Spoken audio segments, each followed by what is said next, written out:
dernière édition de Métro News pour cette semaine. Madame, monsieur, bonsoir. Bienvenue, d'ores et déjà, excellent week-end à tous. À la une, le Conseil présidentiel de transition quittera ses fonctions le 7 février 2026, a affirmé le conseiller président Leslie Voltaire. Il se dit confiant qu'une entente politique sera actée avant l'échéance. Le représentant de Famille Lavalas au CPT fustige toutefois le soutien d'une frange de la communauté internationale, dont les États-Unis, au Premier ministre, Alix Didier-Fizem. Ricardo Settenfus qualifie la transition de coup d'État déguisé de la part des élites haïtiennes qui ne veulent pas se soumettre au verdict populaire. Dénonçant 40 ans de transition improductive, l'ancien diplomate de l'OEA a appelé à repenser la politique en Haïti de manière à ce qu'elle puisse enfin jouer son rôle. Entre-temps, les bandits continuent de prendre la population civile pour cible. Au moins 7 personnes ont été tuées jeudi à Nouvelle-Touraine, dans la commune de Keskov. Plusieurs maisons ont également été incendiées lors des attaques.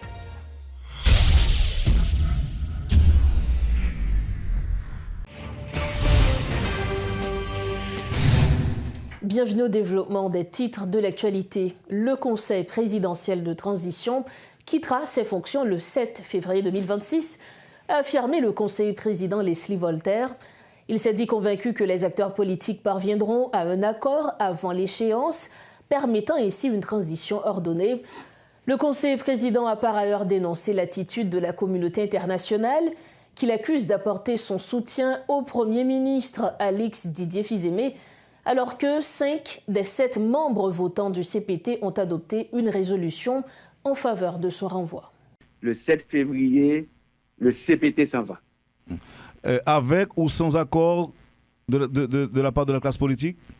Je pense qu'on aura un accord de la classe politique parce que la classe politique, elle est responsable et elle sera responsable si elle ne trouve pas un accord. Donc je pense que ces deux questions seront répondues par la classe politique. Monsieur Voltaire, est-ce que là, on doit considérer ce que vous avez dit là ce matin comme étant un désaveu, le fait que malgré le vote majoritaire, vous n'avez pas pu vous débarrasser du Premier ministre Fizem?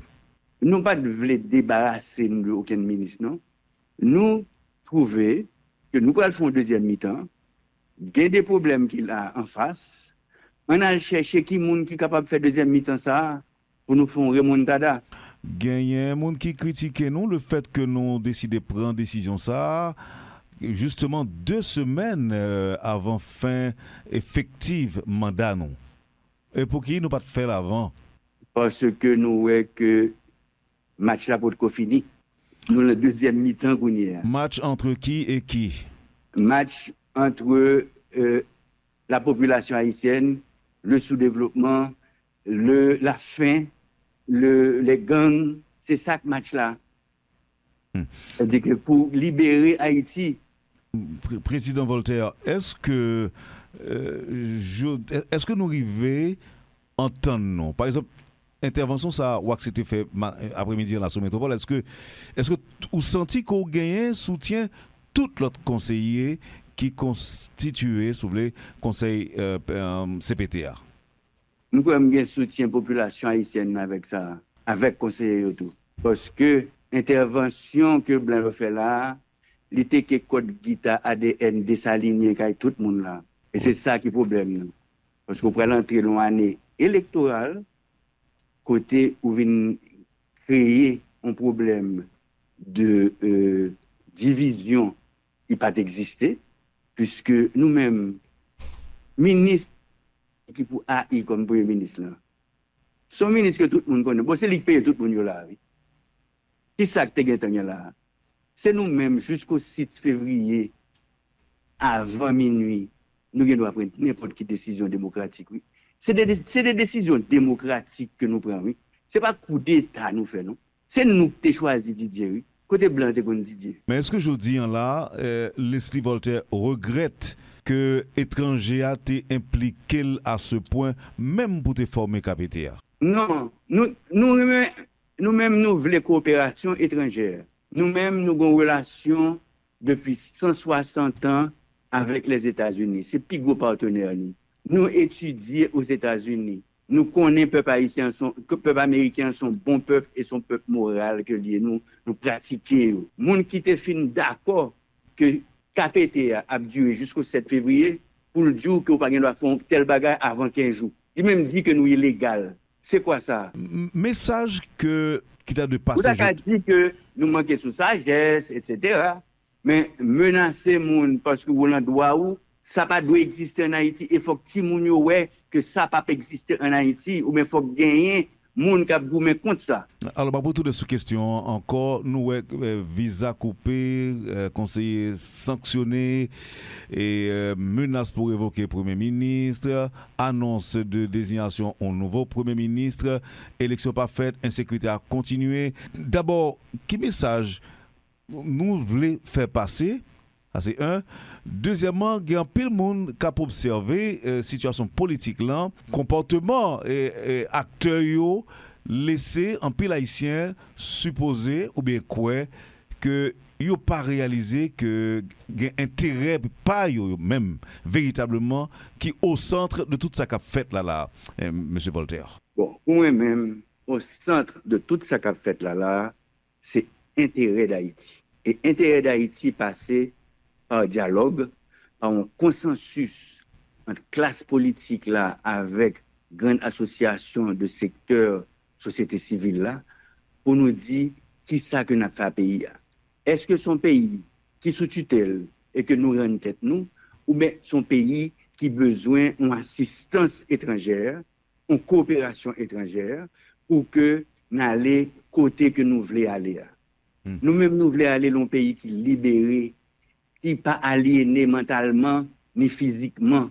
Un pays côté haïtien senti que yo c'est souverain que yo. Pour nous, yo considéré comme troisième citoyen de troisième classe aux États-Unis, en Dominicanie, OK?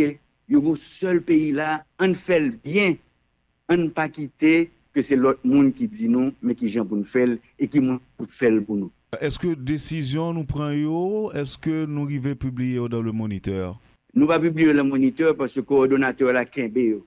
Là on va parler de M. Saint-Cyr? Oui, coordonnateur là, il Kembe yo parce qu'il pas voulu publier malgré que son on vote qui fait 5 sur 7.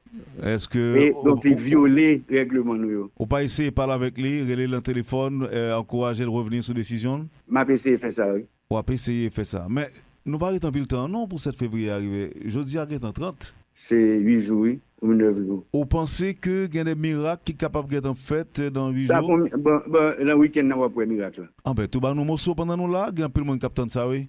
Mais nous parlons de dialogue. Il y a 70 équipes qui veulent venir dialoguer et message là. Lundi, m'a bon message là. Ok, on a bien content pour nous. Mais le problème qui arrive en Haïti, nous pas toujours dialoguer avec les gens qui ne sont pas d'accord avec nous. Nous souvent voulons dialoguer avec les gens qui déjà entendent avec nous. N'invitez tout le monde. Les gens qui ne peuvent pas dialoguer avec nous, pas bien dialoguer. Parce que pas quoi le dialogue. Oui, mais on se parle de compromis et de consensus. Eh bien, c'est de ça. Tout le monde là, on ne comprend pas qu'il y a un compromis pour le fait. Nous ne pouvons pas faire compromission. Oui. Premier, c'est monocéphale ou bicéphale. Monocéphale. C'est ça qu'on a une réponse claire sur lui. Ok, monocéphale ou bicéphale, avec de nouvelles têtes ou bien des têtes repêchées? Ça, c'est le lendemain. D'abord, sur ça, monocéphale ou bicéphale. Deuxièmement, avec quelle tête?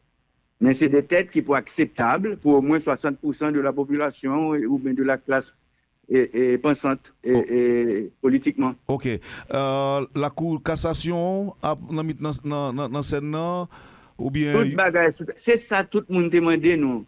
Tout le monde que nous rencontrons, toute équipe, toute parti politique que nous rencontrons, qui est-ce qui voulait monocéphale, qui est-ce qui voulait bicéphale. Ok, avec argument. Et deuxièmement, qui est-ce qui a plein bicéphale là, qui est-ce qui a plein qui est-ce qui va la formule? Est-ce que c'est la Cour cassation? Est-ce que c'est OPC? Est-ce que c'est un citoyen? Il va le dire nous, et comme nous avons des médiateurs qui ont fait médiation, il va le dire nous, et si c'est Cour de cassation, si c'est un politicien traditionnel, si c'est là, nous finissons faire mise en contexte là, pour nous montrer avec qui ça, devant qui ça, on va faire face. Et puis, nous allons choisir le monde qui a fait face. En tout cas, message que vous voulez faire passer aujourd'hui, M. Voltaire, c'est tout le monde était tête frette, CPT a pris une décision déjà pour que un compromis sorti pendant le week-end et compromis ça à la public lundi matin. Et puis, nous avons encouragé dialogue, unité, sécurité, élection. Est-ce que dialogue ça, est-ce que Didier Fils-Aimé nous invite pour venir là-dedans? Tout le monde invité. Formellement ou bien? Bon, comme c'est l'autre CPK pour occuper de ça, je ne vais pas regarder ça. Ricardo Settenfus qualifie la transition de coup d'État déguisé de la part des élites haïtiennes qui ne veulent pas se soumettre au verdict populaire. Dénonçant 40 ans de transition improductive, l'ancien diplomate de l'OEA a appelé à repenser la politique en Haïti de manière à ce qu'elle puisse enfin jouer son rôle. Quand on s'oppose, il y a la situation de l'opposition, n'est-ce pas? L'opposition existe pour s'opposer, c'est normal. Existe pour s'opposer et peut-être pour prétendre le pouvoir un jour. Alors, on s'oppose. En démocratie, on va vers les élections, on propose d'autres programmes et on essaye de gagner les élections. Mais en Haïti, on essaye de faire tomber la situation. On essaye de faire tomber. Lorsque le président Aristide donne toutes les garanties possibles à l'opposition pour exercer le véritable pouvoir, c'est la primature, c'est le Premier ministre, c'est l'opposition dit non, c'est qu'on veut, c'est ta tête. Vous craignez pas. Donc, juste pour finir, donc il pensait à ce moment-là qu'il aurait un vide et nous, opposition, on va l'occuper. Et qui a occupé, c'est l'étranger à travers les militaires. Voilà la solution haïtienne de force. Au lieu de discuter, de débattre avec les forces qui soutiennent le Premier ministre et les membres de ce PT, de trouver une solution, non, on veut faire tomber le Premier ministre. Voilà la solution haïtienne. Et alors, il y a un troisième larron qui rentre dans le jeu, c'est l'étranger, essentiellement États-Unis, Canada. Il bloque... Le troisième larron. Pardon? Le troisième larron. Voilà, il bloque la manœuvre. Parce que, du point de vue logique, je dirais que c'est immoral, et j'ai déjà écrit sur cela, concevoir qu'Haïti soit décapité de ses têtes le 7 février, à l'État, n'est-ce pas? Donc, il n'y aura plus de président provisoire, il y avait 7, 8, 9, 7... Le 7 février, il n'y aura plus rien. Il n'y aura plus de Premier ministre, donc il n'y aura plus de ministre du tout. Qu'est-ce que c'est ça? Quand Haïti dépend de l'étranger pour respirer, pour la sécurité, et quand je dis l'étranger, depuis 2017, surtout des États-Unis en ce qui concerne les forces de répression, les forces sécuritaires. Donc, les États-Unis s'y croient dans le droit, et je crois qu'ils ont raison d'avoir un droit de regard sur ce qui se passe ici. D'avoir un droit de regard. Est-ce que c'est très diplomatique, c'est très bien élevé de dire comme ils ont dit? Non. Mais l'ambassadeur américain n'est pas un ambassadeur de carrière, c'est un ancien militaire. Donc, c'était brusque, c'était dur, ça froissait certains esprits, mais ça avait l'avantage d'être clair. Et il paraît que le message a été reçu. Toujours en politique, les décisions prises actuellement par le Premier ministre Alix Didier Fils-Aimé sont contraires à la Constitution et constituent de ce fait des infractions pénales, affirme Maître Marc Sonny-Charles. Selon l'homme de loi, le Conseil présidentiel de transition dispose de la compétence légale pour procéder à sa destitution. Il précise que l'absence de publication de l'arrêté révoquant le Premier ministre ne saurait en aucun cas l'autoriser à prendre des décisions engageant l'administration publique. Maître Marc Sonny-Charles avertit que si le chef de la primature persiste dans cette démarche, il devra répondre de ses actes devant les instances compétentes. Un reportage de Rodolphe Fierluy. La décision prise par le Conseil présidentiel de transition de révoquer le Premier ministre Alix Didier Fils-Aimé relève de ses prérogatives, Le CPT a remis les rênes du gouvernement au chef de la primature. Il détient également le pouvoir de le destituer, explique l'homme de loi Marc Sonny Charles. Mais un Premier ministre qui révoqué, il faut nous souligner ça, un Premier ministre qui a dû liquider les affaires courantes, puisque le Premier ministre il était désigné par le CPT en vertu de l'accord 3 avril 2024 là, qui était institué le CPT, en vertu de décret 10 avril 2024 là, qui était institué CPTA. CPTA a des compétences en vertu de texte là pour que les nommer et révoquer Premier ministre. Malgré la révocation du PM, il est toujours en poste et prend aussi des décisions qui engagent l'administration publique, notamment la plus récente, celle de couper jusqu'à nouvel ordre toutes les subventions publiques, un point sur lequel l'avocat ne ménage pas ses propos. C'est une infraction qui est tout à fait pénale pour ça. Parce que si on est dans la Constitution, dans l'article 21 de la Constitution, il dit que son crime de haute trahison, ça y est. Donc on est crime, dans la classification tripartite des infractions. Crime, c'est une infraction qui est plus grave qui gagne. Délit, c'est une infraction qui est moins grave. Et contravention, lui-même, sont une infraction. Lorsqu'on commet un crime, ou commet une infraction qui est plus grave qui gagne. Jusqu'ici, l'arrêté n'a jamais été publié. 2 conseillers présidents se sont prononcés là-dessus et ont souligné qu'il le sera sous peu, mais jusqu'à présent, il n'est que d'attendre.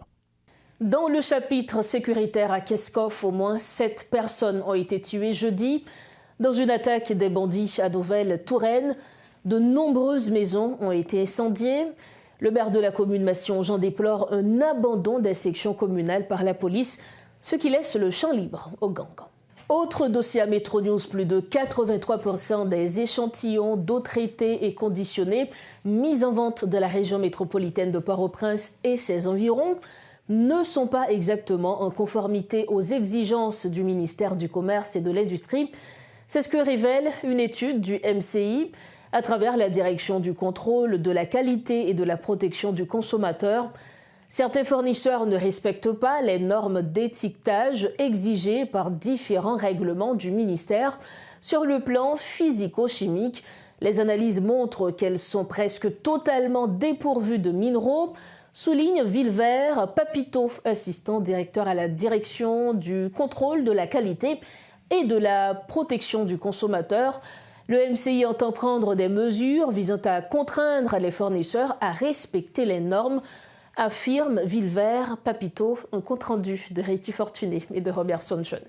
Chargé de veiller à la conformité des produits locaux et importés, le ministère du Commerce, à travers la direction du contrôle de qualité et de la protection du consommateur, poursuit ses opérations d'inspection sur le marché haïtien. Cette fois-ci, les agents de cette direction fondamentale se sont intéressés à la qualité des eaux traitées et conditionnées mises en vente dans la région métropolitaine de Port-au-Prince et ses environs. Ainsi, une étude réalisée à partir de 8 fournisseurs d'eau traitée révèle de nombreuses anomalies, souligne Vilvert Papito, un responsable au niveau de la DCQPC. Bon, l'étude là a un certain nombre d'objectifs. Donc, c'était étudier de l'eau d'abord en termes de présentation pour les marques conditionnées. Maintenant, il y a des analyses bactériologiques qui fait, il y a des tests physico-chimiques. Donc, à partir des différents paramètres que nous avons évalués, donc nous avons des constats. Par exemple, sur le plan étiquetage, nous constatons qu'en pile de l'eau, en fait, conditionné, il n'y a pas respecté donc des normes d'étiquetage qui exigées par différents règlements du ministère du Commerce. La restitution des résultats de cette étude ne prend pas en compte les dégâts déjà causés éventuellement par la consommation de ces eaux, mais plus de 83% des échantillons analysés révèlent qu'elles contiennent plusieurs types de bactéries pouvant avoir des conséquences néfastes sur la santé des consommateurs. Aussi, le ministère entend-il rapidement prendre des dispositions visant à contraindre les fournisseurs à respecter les normes sous peine de les éliminer sur le marché. Donc, Jean-Ministre Santé il y a l'autre étape qui peut le franchir dans le cas d'activité.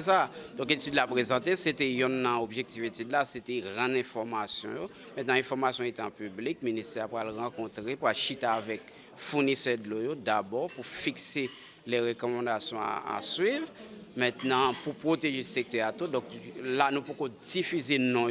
Maintenant, recommandations qui peuvent le bail, il va le délai pour mettre en application. Après, étude là pour répondre, il y a des contrôles qu'à prendre. Si il y a des cas de récidivisme, maintenant, nous allons l'obliger publier au cas par cas. En plus d'un suivi rapide auprès des compagnies œuvrant dans la vente d'eau traitée, le MCI a en perspective d'élaborer un programme de certification des kiosques habilités à desservir la population, souligne Vilvert Papito. Bon, les fournisseurs d'abord ont exigence que le ministère du Commerce fait à kiosque. Il y a un circulaire qui dépend depuis l'année dernière qui ont exigé pour tout fournisseur, pour tout kiosque à vendre pour afficher nos fournisseurs. Pour afficher nos fournisseurs pour le moment l'acheteur de l'eau connaît de l'eau qui compagnie la pour acheter et puis un kiosque par doit alimenter dans plusieurs compagnies à la fois. Entre-temps, la direction du contrôle de la qualité et de la protection du consommateur appelle les entrepreneurs à respecter les normes de fonctionnement mises en place par le MCI. Prenant part à cette cérémonie, certains d'entre eux promettent des efforts en ce sens. Pour refermer la page nationale de Métro News, la Centrale nationale des ouvriers haïtiens plaide pour l'instauration de gouvernements socialistes dans le pays afin de mieux adresser les problèmes structurels de la population. Dominique Saint-Éloi, coordinateur de cette structure, dit constater la mauvaise foi des décideurs luttant pour le pouvoir, et ce au détriment de la grande majorité. Il dénonce aussi les mauvais traitements subis par les travailleurs dans tous les secteurs d'activité. Dans toute lutte, la classe ouvrière toujours prend engagement dans toute bataille. La classe ouvrière, yo toujours prend position parce que je ne dis à nous-mêmes nous c'est haïtiens que nous y. Ça qu'a fait yo discussion yo pas inviter nous-mêmes ouvriers là-dedans. Tandis que nous plus passer patron yo, nous plus passer ban grain 5 dans l'état yo, nous plus passer ban politiciens machin pays yo. Nous ne dis à nous-mêmes syndicats ouvriers pas jamais invité. CNO pas jamais invité. ASP pas jamais invité, tandis que c'est nous-mêmes qui défendons la cause travail. C'est nous-mêmes qui toujours sous béton. Et bien finalement, je pense que le contexte est approprié pour ouvrier venir porter doléances. Et c'est peut-être ça m'invite toutes victimes les détroits. Nous ne dire qui gouvernement besoin. Nous besoin d'un gouvernement socialiste qui pour mettre bon genre programme communautaire dans l'objectif pour nous capables de rallonger souffle. Pour venir doter le pays à bon genre élection libre et honnête dans l'objectif pour le pays à prendre des styles en main. Nous arrivons au terme de cette édition de Métro News. Le rappel des titres. Le Conseil présidentiel de transition quittera ses fonctions le 7 février 2026, a affirmé le conseiller président Leslie Voltaire. Il se dit confiant qu'une entente politique sera actée avant l'échéance. Le représentant de Famille Avalas au CPT fustige toutefois le soutien d'une frange de la communauté internationale, dont les États-Unis, au Premier ministre Alix Didier Fils-Aimé. Ricardo Settenfus qualifie la transition de coup d'État déguisé de la part des élites haïtiennes qui ne veulent pas se soumettre au verdict populaire. Dénonçant 40 ans de transition improductive, l'ancien diplomate de l'OEA a appelé à repenser la politique en Haïti de manière à ce qu'elle puisse enfin jouer son rôle. Et puis entre-temps, les bandits continuent de prendre la population civile pour cible. Au moins 7 personnes ont été tuées jeudi à Nouvelle-Touraine, dont la commune de Keskov. Plusieurs maisons ont également été incendiées lors des attaques. Voilà ce qui referme cette édition de Métro News. Merci de votre fidélité, merci de votre confiance. C'est le week-end, profitez bien de la vie et surtout rejoignez-nous sains et saufs lundi prochain, toujours sur Métropole. Bonsoir, excellent week-end.